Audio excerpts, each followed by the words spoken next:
The life of Gerald R. Ford. In his early life, Ford was born in Omaha, Nebraska, where his parents lived with his paternal grandparents. Ford was never formally adopted, but also did not live with his biological parents. Later, when he was older, he said that his biological father had a history of hitting his mother. Before he became the President of the United States, Ford married Elizabeth Ann Bloomer Warren, and they had 3 sons named Michael, John, and Stephen, and 1 daughter named Susan. Gerald R. Ford was born Leslie Lynch King Jr., but wasn't called by that. He was born on July 14, 1913, and was the 38th President of the United States. Ford served as president from 1974 to 1977. He went into office upon Richard Nixon's resignation and had been the only person to serve as president and vice president of the United States without being elected by the Electoral College. President Ford was a Republican.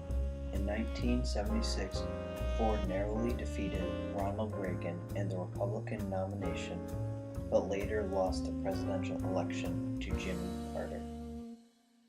Before becoming President of the United States, Gerald Ford served in Congress for 25 years. With his well-liked and ideologically flexible personality, he won the role of the House Minority Leader in 1965 and held this position until he got elected to be Vice President in 1973 under Richard Nixon.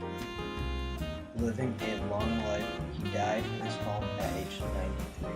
He lived longer than any U.S. president ever in history. The minute Gerald Ford sworn in to be President of the United States, he inherited a number of political problems. Even though the United States had withdrawn from Vietnam, the war there still continued. In addition to this, the economy continued to suffer from stagflation. Stagflation means persistent high inflation combined with high unemployment and stagnant demand in a country's economy. He once stated in a speech, "Inflation, our public enemy number 1, will, unless whipped, destroy our country, our homes, our liberties, our property, and finally our national pride, as surely as any well-armed wartime enemy." Ford had a lot of problems he needed to fix, and the one he chose as the most important and top priority was getting rid of the inflation. The war was a ton of money and was ultimately making matters worse. The prices of everything in the economy were increasing also. Ford had an idea. He started a crusade called Whip Inflation Now, also referred to as WIN. He cut federal spending while urging Americans to conserve energy and practice thrift. Unfortunately, the president's crusade failed and the inflation kept increasing.